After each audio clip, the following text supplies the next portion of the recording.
Welcome back, everyone, to another episode of Fake Nerds Watch. This is the first episode. I'm so excited to be here because it's the first episode of Monarch Legacy of Monsters, developed by Chris Black and Matt Fraction. We are here going to talk about the second TV series, but first live-action series within the Monsterverse, Monarch Legacy of Monsters on Apple TV Plus right now. I am Brandon C. McClure. With me on this journey through the past, present, middle past, mostly the past, and some of the present it's all the past, actually. It's all set in the past. There's nothing set in the present. It's all set in the past. With me, as always, on this journey through the past is Sparkz Woody. Yes, I am Ryan from 1952. That's why I'm like staticking in next to him. It's not the green screen. And Ryan Eliopoulos. Hi, guys. We're here to ask, is the real Legacy of Monsters man? We'll find out. We're going to be talking about the first two episodes of Monarch Legacy of Monsters. Aftermath, directed by Matt Shakman and written by Chris Black. And Departure, also directed by Matt Shakman and written by Chris Black. I love you, Matt Shakman. You're the best. All right, so let's get right into it. These first two episodes dropped on the same day a couple of weeks ago. We're getting to this a couple of weeks late at this time. But I'm so excited to be here because this show's great. Yeah, I think it's a winner. What do you guys think? I think it's very easy to see, like, wow, you can have people you care about in monster movies. You just got to put effort into it. Look at that. Also, a lot of more extra time. But this show's great. I love it. I think the direction's great. I think the effects are top notch. Again, we don't get a lot of kaiju, but we do get kaiju in like almost every episode. So like, I think it's just a banger. I'm partial to both Matt Fraction and Matt Shakman. The Matts. One of them is the reason I have an Iron Man tattoo. So like, I was hoping the show was going to be good just from the outset. And man, they did something really cool here. Like Apple's got a really good show. Sparkz? Yeah. So far, first couple episodes in, we've seen the third at this point, but we're not going to talk about it. It's really good. I think. Looking back on when they were like, we're doing a Godzilla show on Apple, and I was like, oh man, I don't know, guys. They're like, we're going back to 2014 Godzilla, and I'm like, wow. Do we have to? They're like, we're gonna explore the inner workings of Monarch, and I'm like, I don't know, man. This might kill it. And like, this was coming out of Godzilla vs. Kong at the point where I was like, maybe they should just lean into like cool monster stuff because they just can't seem to get people like outside of Skull Island. Like I think a lot of the human characters, not all, but a lot, have been wanting in the Monsterverse. And now we're here, and I'm like, oh, I just didn't know you had this in you.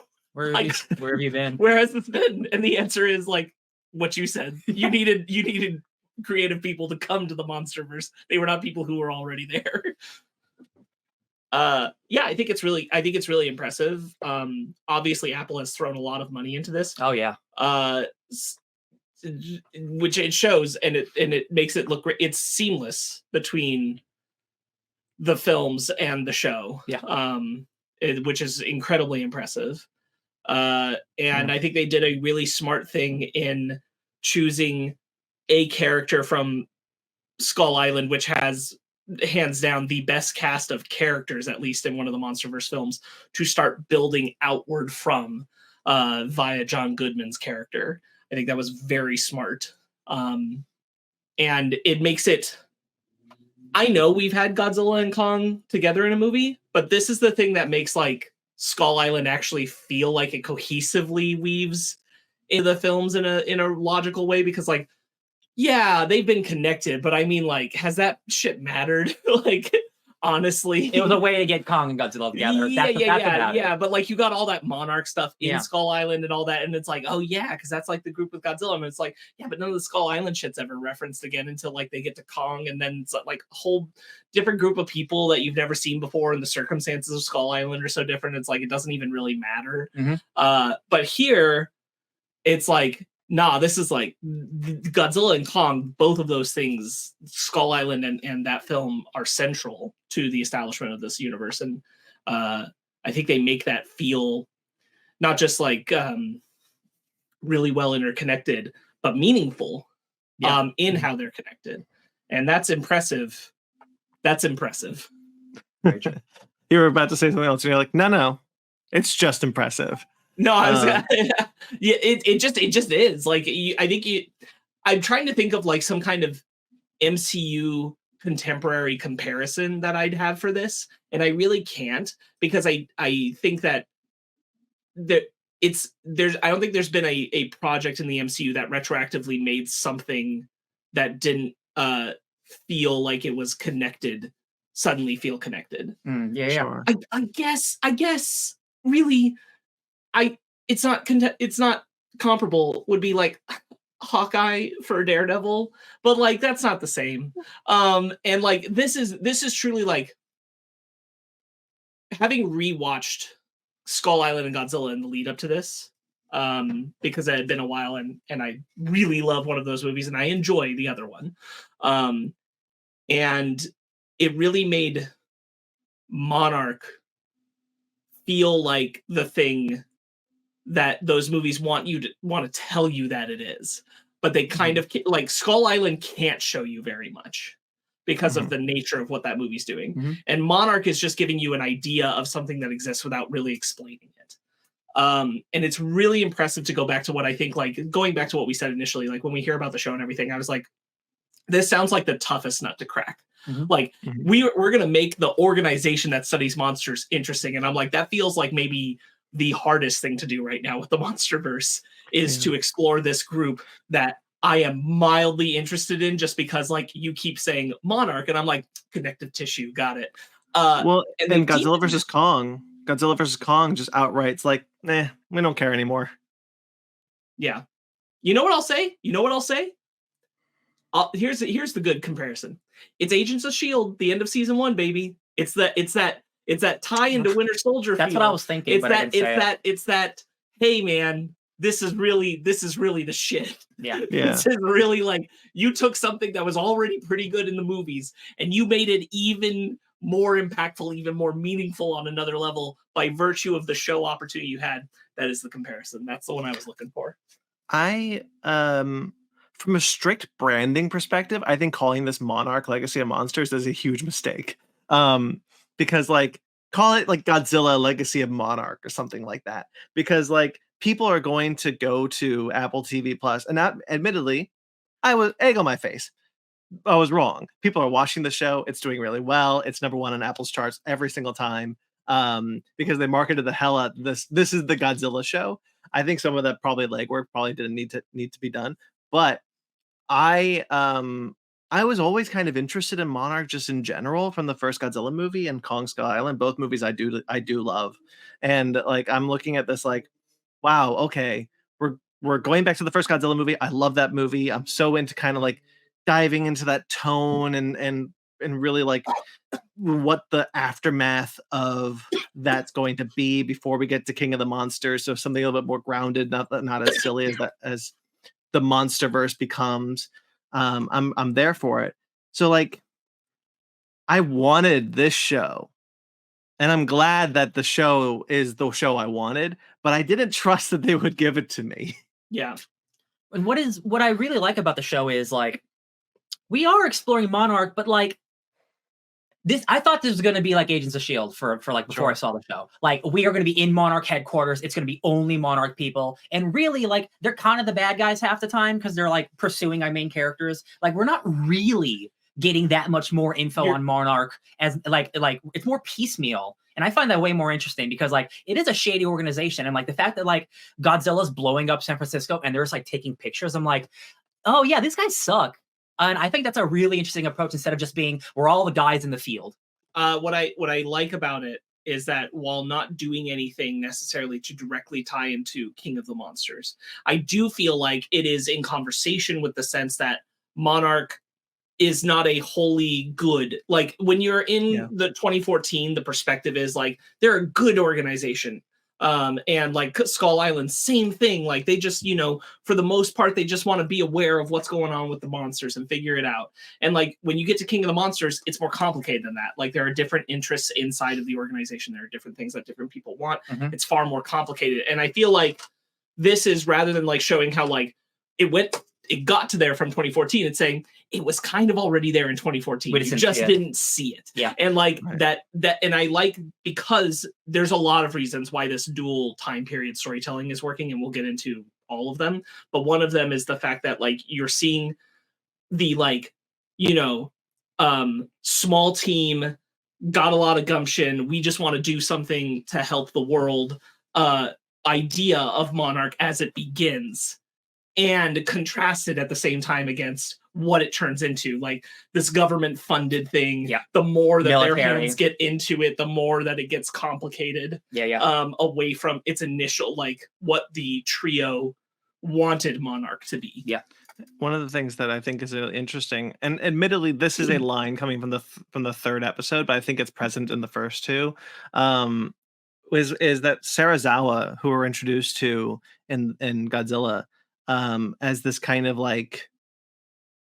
dweeby, like monster fan who's like, pursuing his father's life's work of trying to find Godzilla. He's never seen Godzilla, but he's kind of like he's doing what we're seeing in the past. These three people do, and so that's the perspective of Monarch in that movie is just through Sarazawa, and I like the idea that Sarazawa is on the outskirts. He's not the face of Monarch. He's in Monarch. He's just not at the modern day where we meet them in 2014, 2015 in this show. He's over here. He's the crackpot theories of I just want to look for monsters, and you guys are kind of mean about it. I think there's like kind of an implication, and I think this is in episode 3, so I won't go too far into it because Sarazawa was mentioned in 3. Yeah. That he's more important because of 2014. Yeah. Yes. Like prior to that, he was far more like what you're talking about, like the side guy in it. And like everybody, like his perspective on Godzilla's, like there were definitely people inside of Monarch who were like, his perspective on Godzilla is wrong. Like there's no way that Godzilla's here to keep the balance and all this kind of stuff. Sarazawa's proven right. And so he becomes a far more prominent figure in Monarch going forward, which is where like the contrast of like the good-minded and the bad-minded figures of Monarch comes into play in King of the Monsters, like regardless of how effectively that story is told. That is like an idea of where Monarch is going. And also like, again, what I like about the show is saying like that was kind of going on.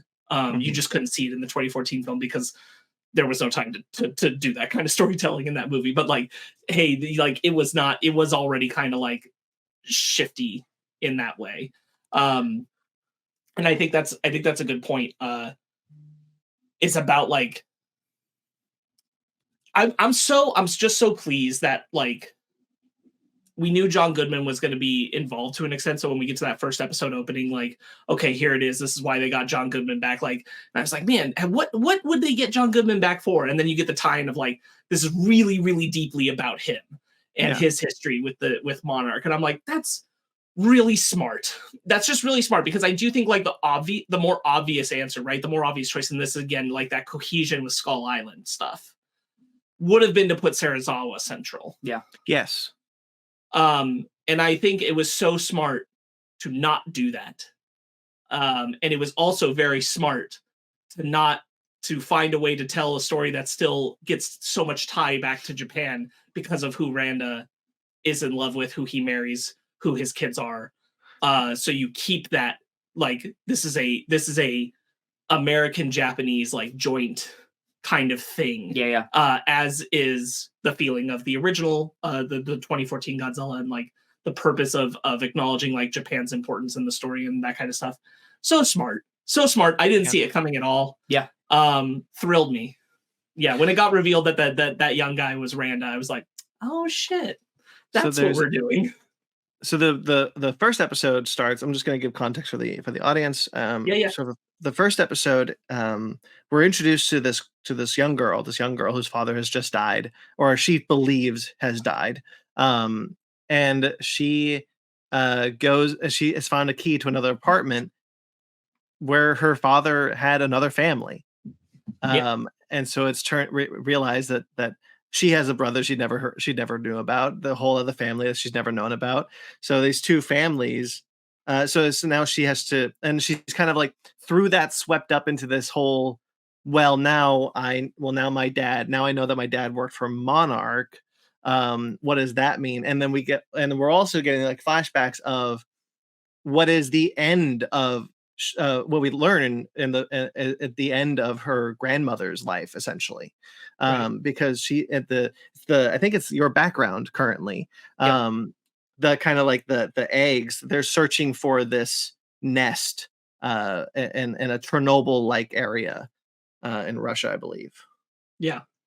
Go ahead. No, I was gonna say it's again, only watching the first episode, I thought that was going to be the end we see of this character, of the grandmother. And it is so bold, and like you really have to like believe in your scripts enough to go like, okay, so we know this character dies, so like to have it then go reverse of how we got there is really smart, and you really got to trust your audience, and again, like be really good creatives to like do that kind of storytelling. And I think it absolutely worked, because like by the time when episode 2 happened, we realized it's a flashback within the flashback we're seeing. I'm like, damn, okay, all right, this is how these people meet and they fall in love, and how Wyatt Russell's involved. And I'm like, man, this is really cool. And it's not just traditional A to B to C storytelling. This entire show is weaving.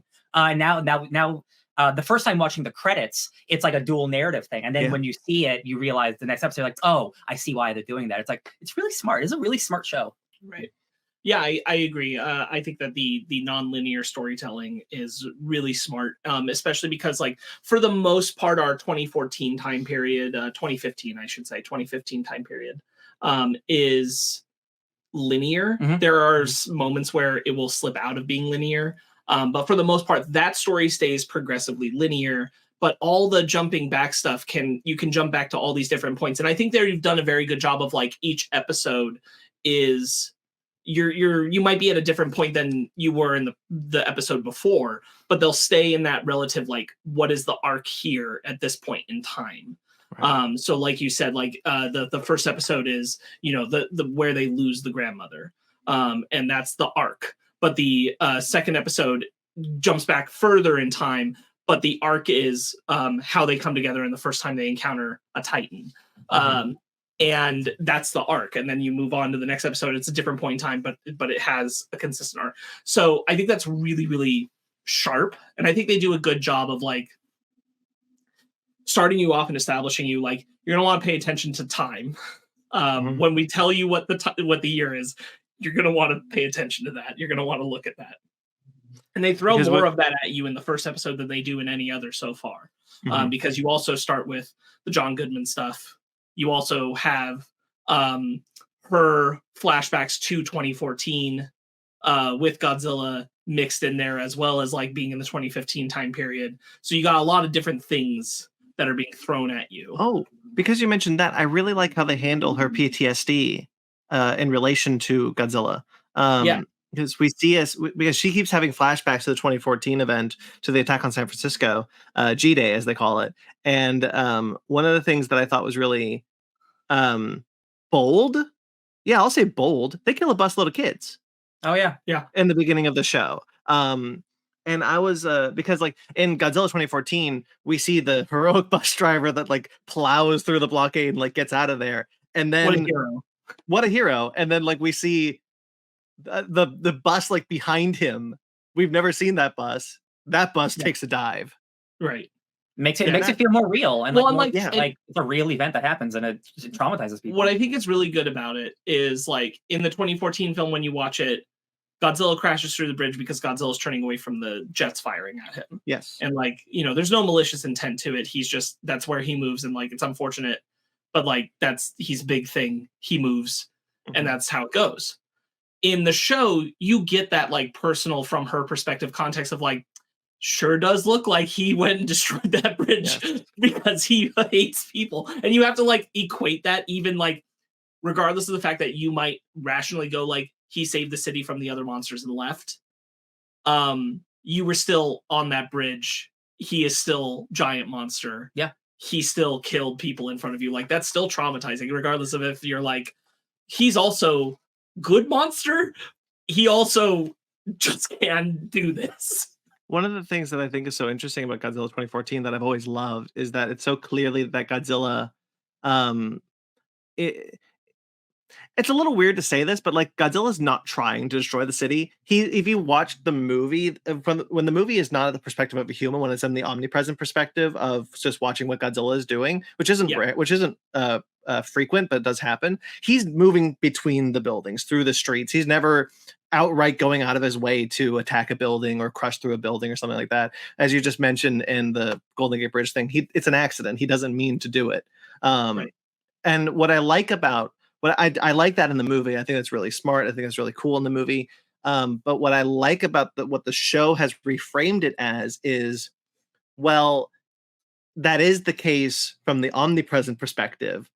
But when you're there, when you're on the ground, it makes it feel much more scary, much more real, because it makes, and it kind of like creates this idea of like, well, at the end of that movie, what's the news headline? Savior of city? Question mark.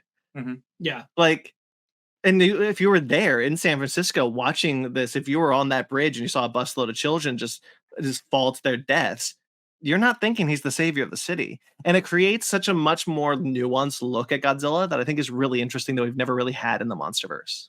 Yeah, I agree with that. I think it also like feeds into the idea of like what they want to capture with Titans, especially like Godzilla. This isn't new, of representational. Like they want them to be equitable to a force of nature. Yes. And like a force of nature doesn't mean to ruin your home or kill your family. But it can. And like that's where he ends up. And I do think that's handled really, really well by like just shifting that perspective from the same framing. I think it's even better. Like they're really smart to have used something so focal from the movie rather than like made up a moment we didn't see. Yeah. Like Skull Island, which I'm totally fine with. I have no clue when Randa could have possibly done that. Because he's running after the mother Longlegs, which we only see in the one scene. Yeah. And like he went to take a pee break. I have zero idea when he could have possibly had this whole thing happen to him. Because like I watched the movie. I really can't figure it out where that would possibly happen. Yeah. I don't give a shit. The storytelling element of it is so good for like what it means for the rest of the story of what the show's doing. Like, I don't expect we'll see Goodman again. Maybe a single scene if there's like a little bit more out of the video to get or something of what he left. But I don't expect we'll see his character again, him playing the character again. But it doesn't matter whether it would like fit in the movie framework or not, because I'm like, that was you needed that for all of this to work for the show after, and everything that is happening through the family, through all their ties to each other is so well crafted that I'm like, yeah, I don't really care if that doesn't make sense where it happened in the movie. There's a lot of small retconning happening in this show, which I don't mind. It's interesting to see though, because like, you know, continuity can be a blessing and a curse, right? Like if you need to, like if your desires to hold so strictly to continuity, I'm not saying it can't happen and that good storytelling can't come from it, but it's kind of what we talked about with Star Trek Strange New Worlds, right? Like there's a lot of Star Trek Strange New Worlds that has decided to be like, yeah, we're gonna fudge some things, we're gonna bend some things, we're going to kind of, because that's what's more interesting for the story. And here Monarch, if Monarch had like had like tried to find like what you were saying, Sparkz, of like, well, let's find an event in San Francisco that we didn't see, or let's try and find a way that Randa could have had a little side adventure real quickly. Like if you, or maybe he survived the skull crawler, like all that kind of cheapens it, right? Yeah. So like if you want, so you have to kind of make the decision. Well, as long as we're in conversation with the films that we're based on, but we're not disrespecting them by changing them. We're just saying this is the more interesting way the story needs to go. Right. And I think that's kind of the point that I was wanting to make is the negotiation with canon is really smart, because you make a choice to, this probably doesn't really make sense or work, but it's foundationally important that John Goodman's character goes and does this right now. Yes. So we're going to make this scene happen. And then later, we want that impact. The smartest thing we can do right now is show the perspective from something we saw in the 2014 movie different, rather than create something that we didn't see. And that's going to be more impactful. So like, it's making those choices on like, where is canon more important to adhere to? Where does it benefit the show more? And it benefits the show more to specifically reference something you saw in the movie for that moment on the bridge. And it benefits the show more to be like, Goodman got away for a moment. Who knows? Like, he just did it. And here like, you go. Story begins. It absolutely could have been more egregious. We're like, oh, we're following him a week in Skull Island, and like he gets attacked by a monster. It's a couple minutes, so like I'm able to fudge that a lot better than like him trying to actually have an actual adventure on his own in the midst of a movie he was in. Yeah, like it's a couple minutes. So like it's he's still got his bandage from when they fell out of the plane. Yeah. I'm gonna take that as a win. So like, absolutely. They could have forgotten that detail, and then it'd be like, I really don't know. Yeah, it's because like, and we'll talk about it more with episode 3, but like the conversation with canon is really interesting, and the like of like we're seeing other perspectives from other sides, and we are revisiting things we've seen in these first two Monsterverse movies, but like it can't restrict us. It can't restrict our story. So and the story needs to come first, not the canon. And that's really smart, and I really appreciate that they're doing that.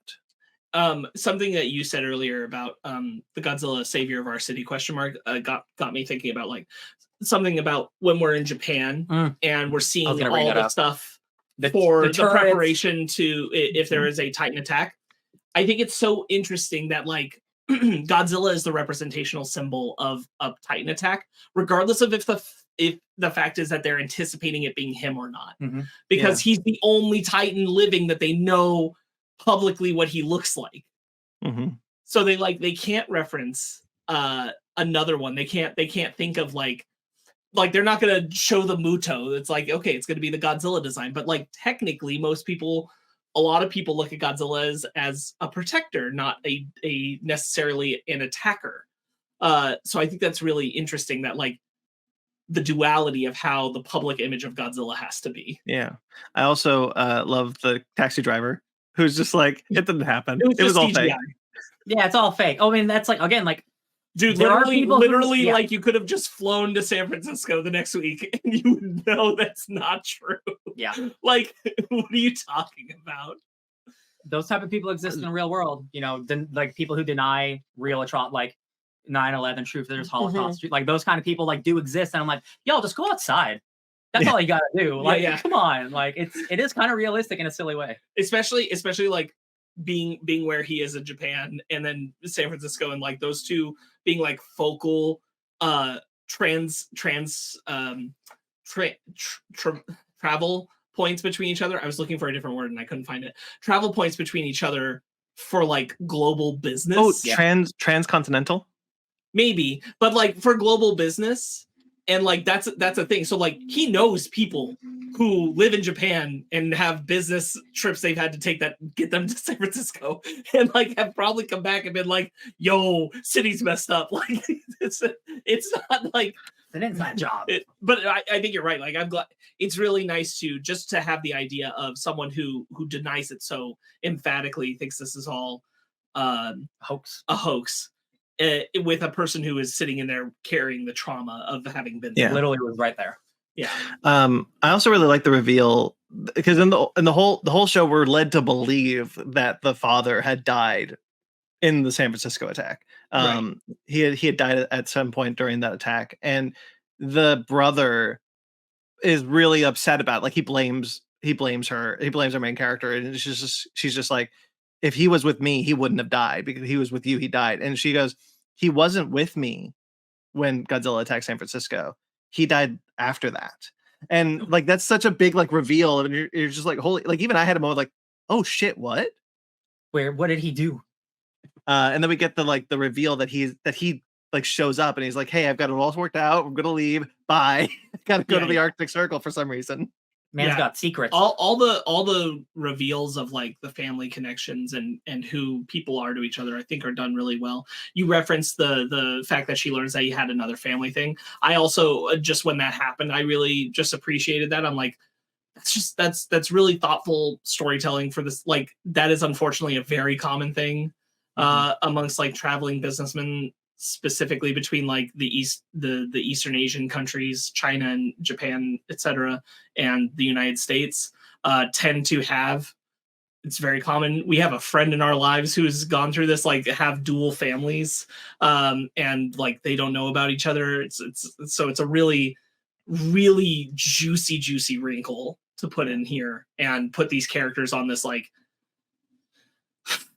it's such a smart way to take something that's very true of what's happened in life for so many families and keep your American Japan binary in a literal sense of the two kids of a Japan raised kid and an American raised kid now having to reconcile with each other with their father's history with these giant monsters, all this kind of stuff. Like what a incredibly smart setup for.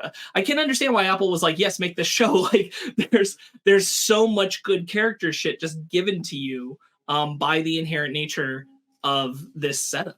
Yeah, I care about all these characters. I care about the side characters. We have May, who's like their cyber ex-spy lady. Like we're still learning about her, but she's clearly got like a past in like whether the military or being like like a cyber hacker. But like I like all these characters. Not to mention, of course, like Wyatt Russell and Kurt Russell playing the same character. Like if you didn't care about these characters, man, it's gonna be a tough 10 episodes to watch, y'all. But like I wouldn't even mind if we got less monster stuff because I'm so invested in what their story is and the mystery of this shitty father who, like, yes, it's their dad. He had two families and he was hiding secrets from both of them. Yeah. And I'm like, I'm so interested in like why he thought that was okay, why he thought like doing the monster stuff hidden was okay. Like, because he's right on some levels with the Monarch stuff, but obviously the family. But also, like, he hid Randa's files from Monarch, so he doesn't trust Monarch either. Yeah. Yes. Yeah. He's got secrets from everybody. Yeah. And this is the thing also is like just that setup again, like it's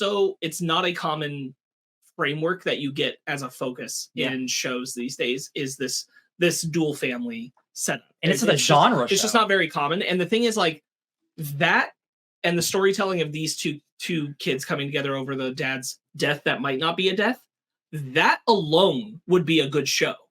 Yeah. And then you put all the Titan and the Monarch and the family history and the flashbacks and all that to it. And that elevates it so much. But like it's already just like what a strong foundation for character storytelling that they've crafted. Something that you said, Ryan, was really interesting to me. You said you put less monsters in it and you still care. And like when this show was being developed, we were kind of like, well, developing a kaiju show, live action kaiju show, it's very difficult because like how do you balance that? How do you bring in the monsters? How do you balance it, especially with your VFX budget going to be significantly diminished compared to a movie? Like how are you going to balance that? And like coming from like, well, the Monsterverse is great with characters anyway, so like where are we like is this going to be the one?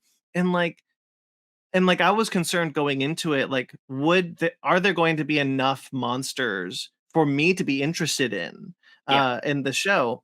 But a beautiful thing happened, and it is that I immediately care about all these characters. I love our trio in the past and our main characters in the present. And I think that like they're all acting. I love how I love all the acting. I love all the character work. I love all the characters. And Wyatt Russell is such a delight. We have so far more of Wyatt Russell than we have of Kurt Russell. But I think they're both so good. This is in episode 3, but like there's the one fade shot that goes from Kurt Russell to his son, and you're just like, holy shit. And that's like, they were like in like the writing room going, yo, we're gonna have a fade between them two and it's gonna kick ass. Yeah. And they're like, yeah. Because like I get it, like just watching an interview with them recently. They were on Fallon or Kimmel. I never remember because I don't care who the host is. But like they were like, we've been asked a bunch of times to be in movies together. but it's never to play the same character. It's always to play relatives, father and son or something like that. And like that immediately was different and fun. Also, the script was really good, so we wanted to sign on. And I'm like, hell yeah. They're also both big dorks for Godzilla. Hell yeah. I love that. Yeah. Kurt Russell's long been a fan, and so because he's long been a fan, he showed Wyatt Godzilla stuff when he was a kid. Hell yeah. So like it's a whole thing. I love it. Yeah, I think that's all so good. It's just there's two types of kaiju stories that are really good, right? That we really like coming away from. And it's like, one is that was just like a really great kaiju wrestling movie, essentially. Final Wars. Yeah, like that was a great like SmackDown film. Yeah. And then the alternative is like one where the kaiju are there to deepen and accentuate the things that are going on with the human characters, and like craft the narrative, like either through metaphor or through the exaggeration of what would be more relatable, tenable things for our lives, a human story that is happening at the center of it. And like that's more rare to be successful in the kaiju genre, but that's what this is, right? Is like, as we were just saying, is this all this family story is interesting on its own, and then the Titan stuff is just heightening the intensity and the drama and all these kinds of things, and the visual interest of this story. But all of it is feeding a narrative that is so human based and so family driven based, and like none of the Monsterverse stories have really cleared this bar before. Mm-hmm. Yeah. Even Kong Skull Island, which I love, like it's got a loose, close version of this, which is like a man who is told that the Vietnam War is over and doesn't want the war to be over because he doesn't know what to do after it. Yeah, okay. That's certainly there. But this is far, far more integrated into the story. And we're still getting kaiju every episode. So it's a win, baby. One of the things that you mentioned is one of the connections to Kong Skull Island that I really appreciate is that we see the USS Lawton.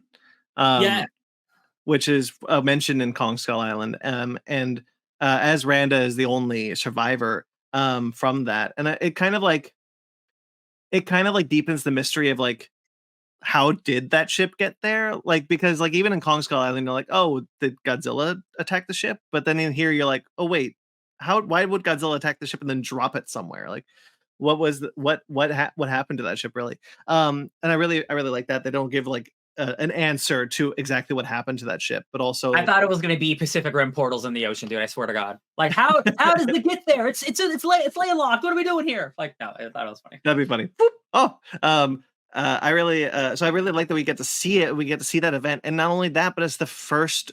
It's really the inaugural mission of what would become Monarch, because in this story is they just met each other and they haven't become Monarch officially yet.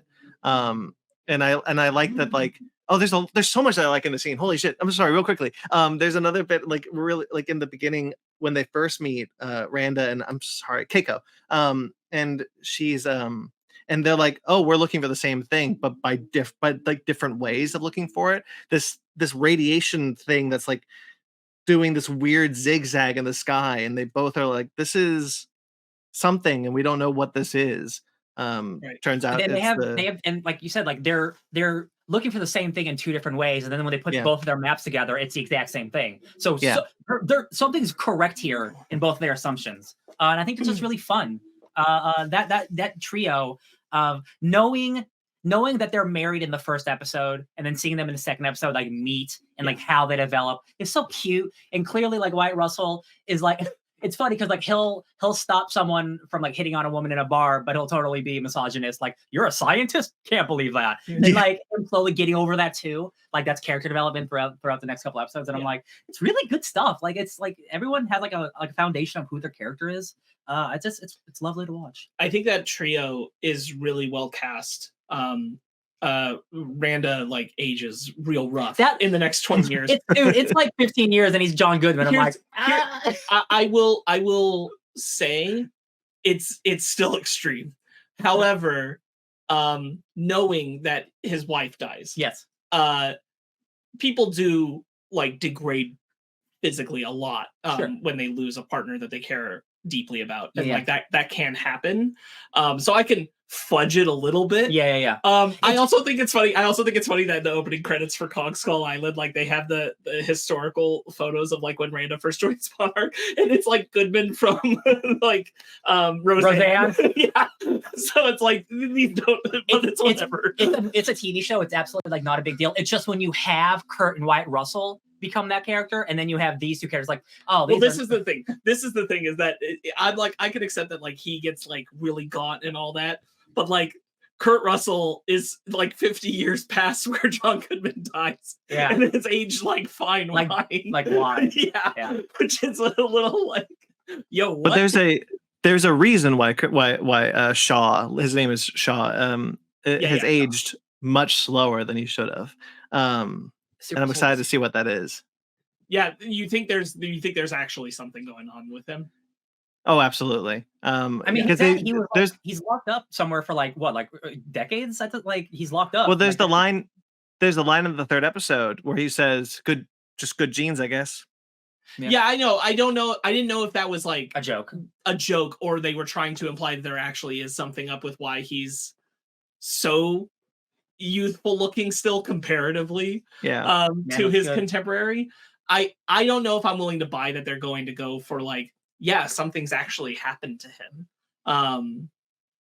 Mostly because I don't know if we're there in the Monsterverse yet to do that kind of thing. This is how we learn he's been an alien the whole time. Yeah. The Zillions, they've done it. Yeah. I don't know about that, but I do think it's very funny to look between John Goodman when he dies in Skull Island. Well, especially because they have called attention to it being John Goodman, having Randa grow into John Goodman and having Liam Shaw grow into Kurt Douglas, Kurt Russell. Like the thing of like it just feels like there kind of has to be, because like, I mean, look, Kurt Russell looks great. He's supposed to be 90, like roughly, in this, and like 90 years old. Like you don't look that good at 90 years old. They really might just be trying to like play it off. So maybe I don't. I'm currently at a point where I'm not anticipating the like, he got rubbed in the goo by this one kaiju and like, now he's kind of young. I hope it's that. I hope it's he got rubbed in the goo. Yeah. I mean, like, what else?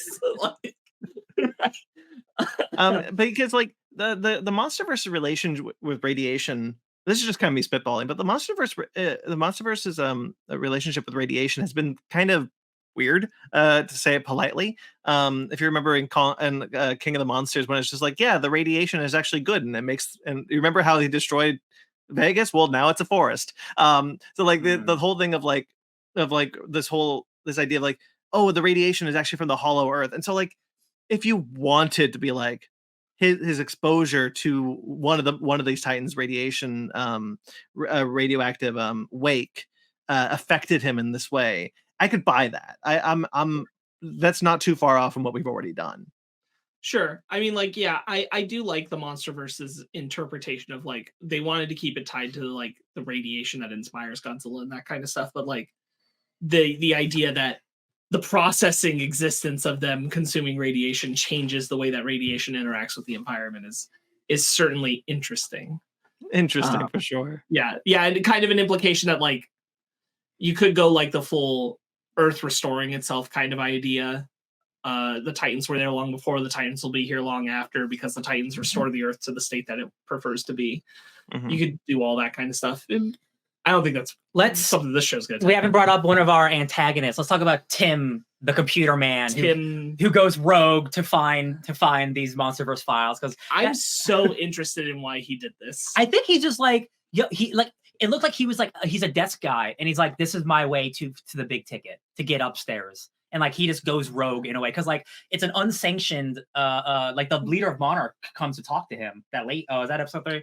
Yeah, that's episode 3. Yeah. But still, like it doesn't look like this is his field. What we get said is that there's a name mentioned, like, you want to pass this up, and he's like, no, that's fine. He doesn't want this. I don't know. I'm curious. I am curious. I wonder if we're doing a like he is trying to do that. What you said, like He's like a glory hound. climb the company ladder for this kind of stuff. Or I'm wondering if he's in the pocket of another organization, but inside of Monarch. Oh, he's like a double agent. I didn't even consider that. That's pretty good. I'm wondering if he's like Cocoon. I'll Evil Monarch. I'll put it this way. This is my current theory, and like I could be way off, but we have very limited information about why he's doing what he's doing. Yeah. I wonder if he is literally a head of military plant that they want in there to get information to say that Monarch is protecting the Titans and hiding information that the military needs to destroy them. Okay. And like that's their angle, is that they want to wipe out the Titans, and they feel Monarch is not only protecting them, but blocking the military from getting information that would be crucial to destroying them. Some of episode 3, again, which we won't talk about, but some of episode 3 can actually make me believe that, with where that stuff goes. Because you think about like the whole conversation around Monarch, again, would now shift because of Serizawa being right about Godzilla in the 2014 film G-Day. So I could definitely see, especially with the angle that they're playing, showing us stuff in the past and how the military handled things and got involved. Yeah. That we'll get into when we talk about more episodes in the future. That it's kind of like a military coup in a sense of like, these are dangerous threats. These are targets. You have information that you're not sharing about threats. I like that idea. Especially in King of the Monsters, we learned that Monarch has discovered 17 new kaiju between the events of G-Day and where we meet when the Monster Zero breaking free. Yeah. And like Randa's files are considered like foundational files that have been lost to time about like origins of the Titans and stuff like that for 40 years. So I could see the path of that. I wonder if it's something like that, but I can also totally see the corporate ladder thing. Yeah. I think there's just still a fair bit in play of what is Tim's goal. I like that idea. I didn't consider that. That's a good one. I want to talk about before we end this, Ion Dragon, which is the new kaiju we meet in episode 2. Right. That's a really good scene, I gotta say. Like when the attack is coming from the outside, we're just inside this claustrophobic ship, and the claws are coming through. It's really good. I just thinking of that scene, I really like when Randa goes and opens his old chest. Yeah, his old baseball cap. Yeah, I really like that this kind of absolves the idea that there's like, whether or not it's meant to sit with the audience that Godzilla would have been the one that attacked the ship, like it's certainly kind of implied that that's what Randa would have thought by the context clues in Kong Skull Island. Like now we know that's no longer the case. He would assume it's Godzilla. And I do like the revisiting of that and everything, and like that still being part of his origin with why he was pursuing the Titans to begin with. Yeah, I think that's all really well incorporated. We see like oh, sorry. No, go ahead. I'm just going to say I liked the bit where they turn the corner and then the goop is back. And they're like, oh, that wasn't there before. Yes. I didn't think, I don't know what I expected.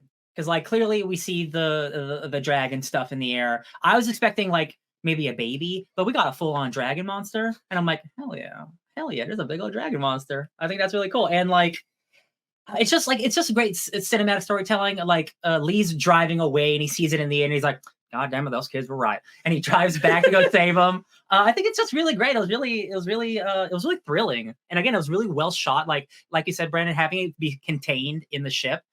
So we don't see the monster till the end. That's just good monster filmmaking. Yeah, I like seeing it quite a lot. And I also like the design of the dragon. I think it's a really cool one.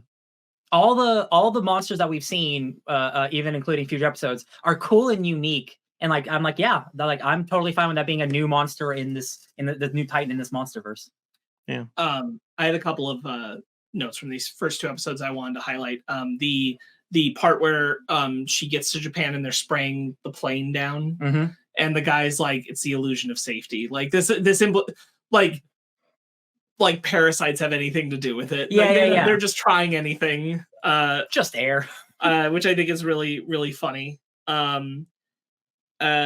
Tim's attempted abduction of her is so bad. Car crash. Yeah, it just she once he puts the bag on her and she's like, "No, I really can't do this," and he's like, "It's fine, just breathe." Just breathe. And I'm like, "Tim, you're so bad at this."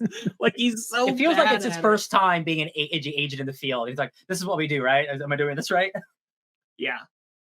He's got a tough bodyguard, like the French bodyguard. Like she doesn't say or do a lot, but like she can speak Japanese and he can't. Yeah. And so like he looks really incompetent yeah. when they're trying to engage with the family. On that note, just I think the handling of the dual languages and like who can speak it, who can't, and when it comes up, that's all really well written. Yeah. Especially like the revelation that she can speak Japanese, and they're like, "You've been lying the whole time." She's like, "I didn't lie. I just didn't tell you I spoke Japanese." Yeah. Like you just assumed. Oh, which I what don't was the know line? why, because like our dad is the same person. Yeah. What was the line that Kurt Russell says repeats from Keiko?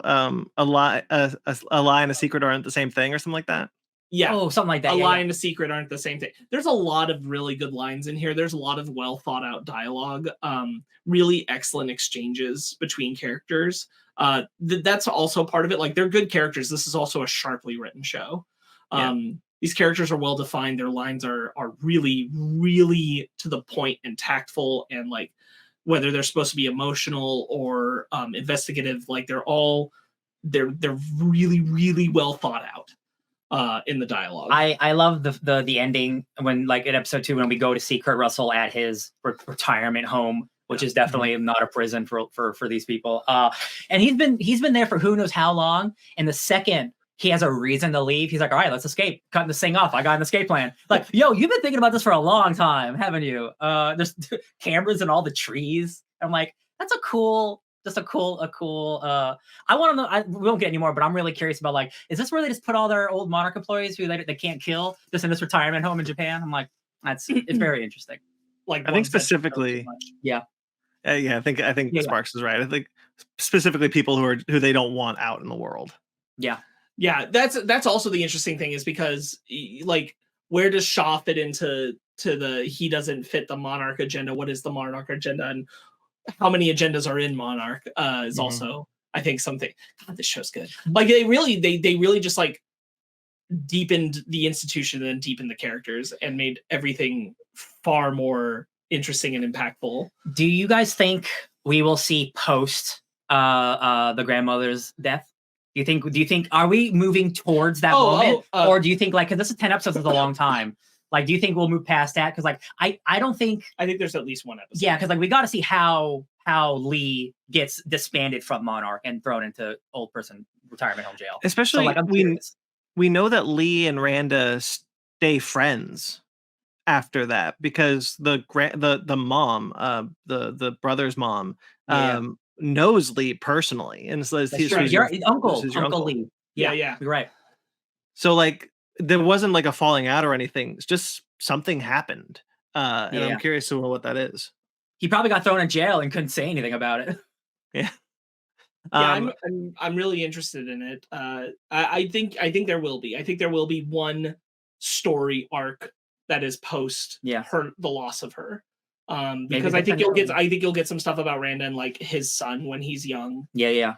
And some of that fleshed out, and like how Shaw is there around for them, and that kind of thing. Because like I won't say that Shaw has romantic love for Keiko. I don't think they're gonna go that way with it. Or if he did, he respected their bond to do anything about it. But what I would say is that he did love her. Yeah, like he cared very deeply about her. So so I think that forging of like a connection of wanting to protect them will be prominent in it. Yeah, I think it's a good show. It's really well thought out. One last thing, we haven't talked about her at all, but I also really enjoy May.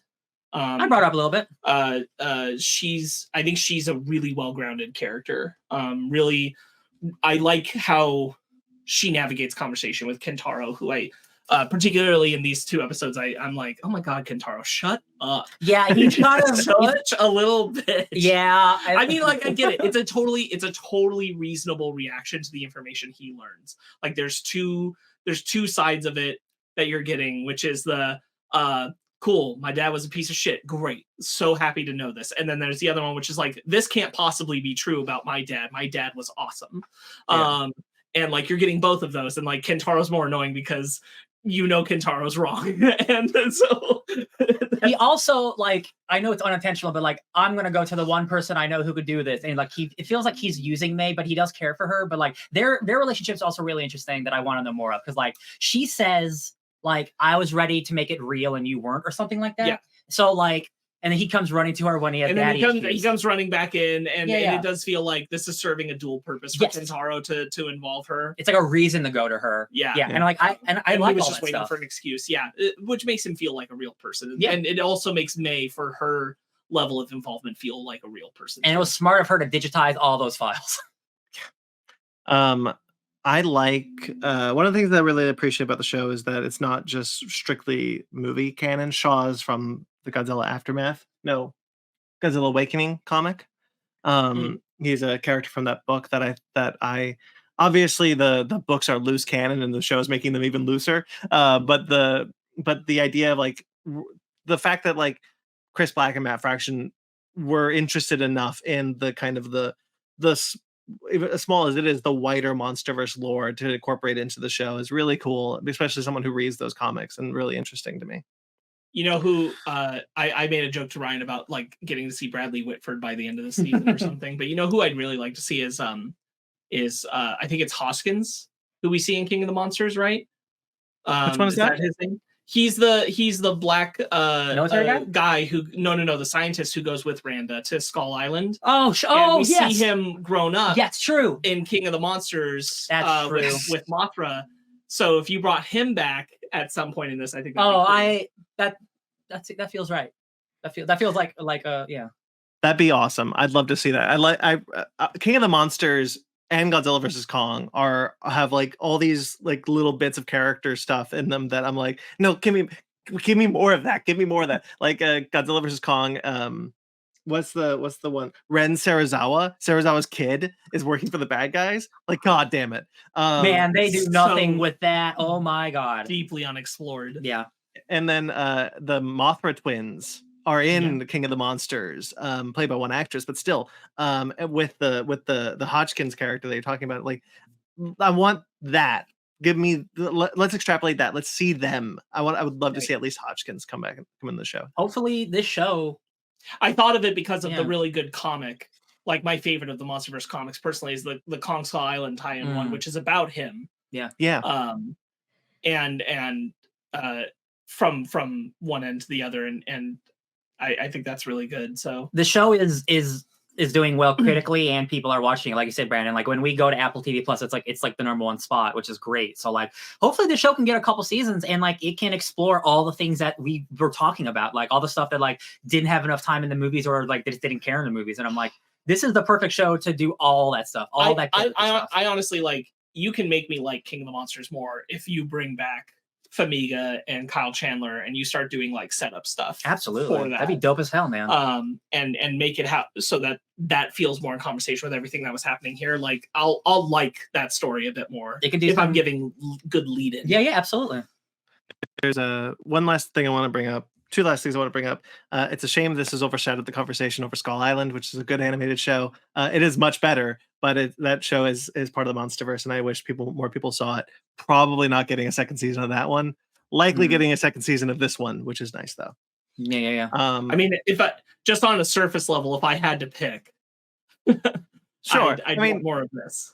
Absolutely. I want more of both because I like both these shows quite a lot. So what I will say in relation to Skull Island is I do wonder if all this stuff around Randa's files, like where it might ultimately be heading, because it should head somewhere, is Monarch retaking up interest in Skull Island. Because we know they go back. Because in my mind, it's like they've left it, Monarch has more or less left it alone, unless you're going to tell me that the animated show would say different. The animated show doesn't deal with Monarch at all. Yeah. So, like, I think that this could be why Monarch picks the interest back up in Skull Island. Yeah. Like, that they haven't maintained it since, but, like, they go back now. Because the animated show still is in the 90s, I think it is.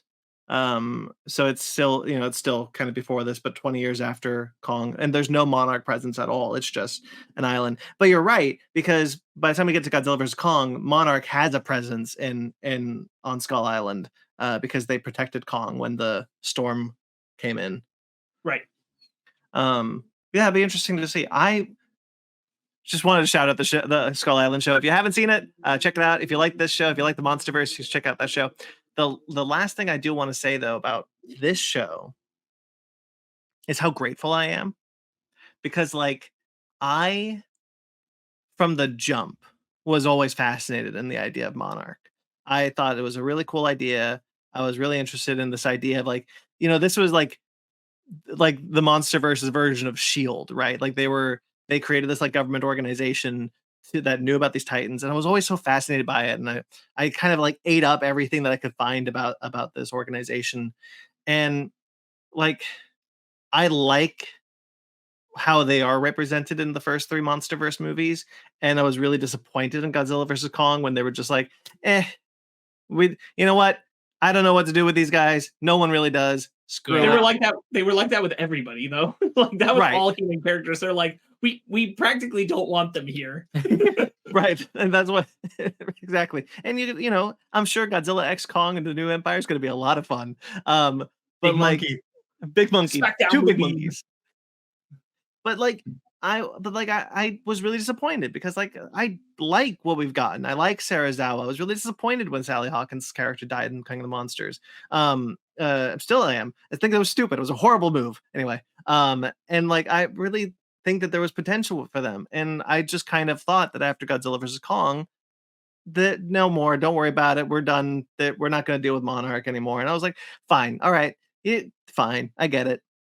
And I'm really grateful that this show has come along and really done exactly what I wanted it to do. This is exactly the show I wanted it to be, and I'm so happy it's here. Yeah, I hard agree. It's 1,000% too late for Godzilla X Kong, but I really hope whatever the next Monsterverse movie is after that is like taking some cues from this show. Not even necessarily to involve Monarch more, but certainly to think about how the human element relates to these stories and what they can do with it in a movie setting. And I hope that becomes more focal. But if that also translates to incorporate Monarch storytelling more, using what was there. Now, what I will say is super advantageous for them, even though I alluded to that they're trying to, I think, be in conversation with King of the Monsters. I am glad that nothing's while I agree with you that like Monarch's not featured very well in Godzilla vs. Kong. I am glad that nothing was set in stone about Monarch that hinders where this show's storytelling can go. Yeah. It's kind of open-ended about what we can say Monarch is doing down the road. If anything, because they didn't have a presence in the latest movie, like because Monarch wasn't around, things were worse. So let's get Monarch back up and going or something. It is really weird that like they just threw away like one of the core concepts of their Monsterverse thing. So I'm like, bring it back, maybe. Isn't Lance Reddick in Godzilla vs. Kong for like 7 seconds? Oh yeah, but he had like scenes that were cut. He was Monarch anyway. Whatever. Yeah, it was weird stuff. Cool fights in that movie though. Yeah, the all three fights are awesome in that movie. Yeah.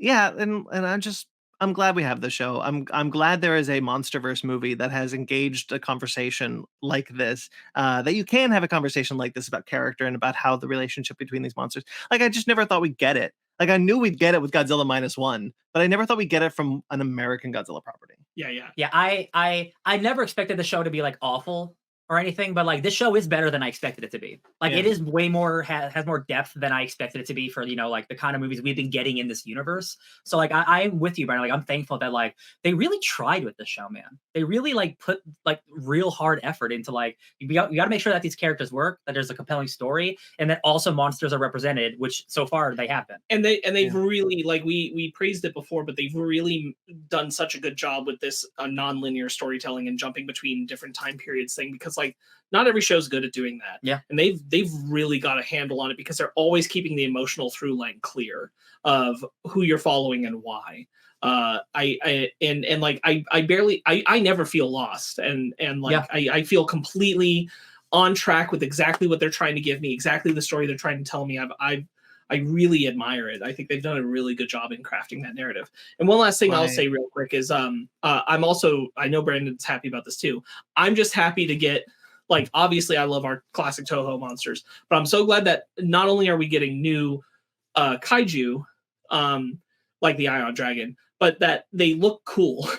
Yeah. Because my biggest thing on Godzilla 2014 is that I kind of don't care about the look of the Muto. At least in the sense that, like, a lot of that movie is dark and they are big gray things. Yes. Moving in the gray. Yeah. And I'm like, we could have done something cooler. Absolutely. And so having cool designs is really exciting.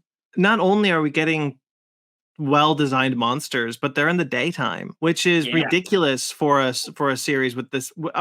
This does not have the budget of Godzilla versus Godzilla King of the Monsters, but like the fact that even that, like, Godzilla King of the Monsters, I like that movie. I think that movie's fun, but it is dark gray, particle effects everywhere, makes the monster fights fine but hard to see a little bit. And so, like, I'm really excited that we're getting, like, in the daytime. We've seen in the trailer that shot of Godzilla in the desert when he, like, that's like, holy shit, like, the balls to be like, we're gonna do this right. These are going to look like, I like, again, I think that like, I've talked about this before. I think I've talked about this with you, Sparkz, and I think you agree with me. Like, one of the biggest problems with the Titans and in the Monsterverse, and not the ones that have been adapted from Toho, so not Rodan, Ghidorah, Mothra, is that they are kind of generic. They don't really look like. There's a big mammoth one we see for a second. I'm like, that's just a big mammoth. With the exception of almost everything in Skull Island, I'll say. Sure, yeah, because I really love the skull walkers. I think they look really awesome. I love a bamboo spider. Skull crawlers are maybe the best designed kaiju, like original kaiju in the past decade. Like, that's a new one. Like, they're slick. Yeah, I really like the skull crawlers. Yeah. I love them too. I'm just talking about the ones introducing King of the Monsters. Yeah, for sure. Because, like, they're boring. Like, they don't the reason why the Toho monsters are so successful is because they look interesting. They have personalities. That, like, that's why people like Rodan and Ghidorah, Gigan, Biollante. They don't look like the same monster over and over again. But King of the Monsters fails to make, like, when people keep talking, like, there's polls on Twitter like, do you like it when Monsterverse makes new monsters or Toho monsters? And I'm like, don't make new monsters. You're bad at it. Like, there's a reason why these are interesting. However, I'm so happy to say that's not the case for this one. The Ion Dragon looks awesome. It's very unique. It's different. It's such a cool looking new monster. And I'll just say it right now. Frostvark, which is the monster in the next episode. Hell yeah. I'm so jazzed about that guy. Really excited about the Frostvark. Yeah. Yeah. Anyway, that's just what I just want to say. This show is doing everything I wanted the Monsterverse to do since Godzilla 2014. I'm happy it's here. Hell yeah. Give me more. Damn good show. Good show. Okay. So that'll do it? Yeah, that'll do it. Cool. All right, guys. Sorry Ben couldn't be here. His work is terrible, as he often tells us, but that is the truth. He is not just a person who hates his job. He is a person who hates his job with justifiable reasons. I think that so the next time, hopefully he'll be on to tell us all about what he thinks of the show. But until then, that was our thoughts. I hope you guys enjoyed them. This was Fake Nerds Watch, of course. So you can check out more Fake Nerds Watch concurrently. Invincible. Check out that. A couple episodes of that one are out by the time this is out. Yes. Mm-hmm. Yeah. And of course, there's plenty more Fake Nerds Watches that you guys can catch up with that have been coming out since the strike has ended for Star Trek Strange New World, Star Wars Ahsoka, Star Trek Lower Decks has just started. I got the notification today. All sorts of things. Guys, check out our website at fakenerdpodcast.com for all the links to every single one of our shows, all the cool stuff, all the cinephiles, all the animation stations, all the blah, blah, blahs. It's all there in the link below, or just go to our website, fakenerdpodcast.com. As I said, check us out. Support us financially if you'd like on TeePublic and Patreon, which are linked below, as well as on our website, as I said. Find us on Twitter, Instagram, and Facebook, all at Fake Nerd Podcast. I am at BT McClure on Instagram and Twitter, where you can also find me writing for atomicgeekdom.com. Sparkz? You can find me just living in a Godzilla Davida at Sparkz Witty on Instagram and Twitter, SPARKZ Witty. All right, I'll take it. And Ryan? You could find me being excited about a Godzilla show in 2 different timelines at DJ Tony Snark all over the internet. All right, guys, like this video, subscribe to this channel, subscribe and review on your podcast of choice. And the next time you see us, guys, stay fake nerds.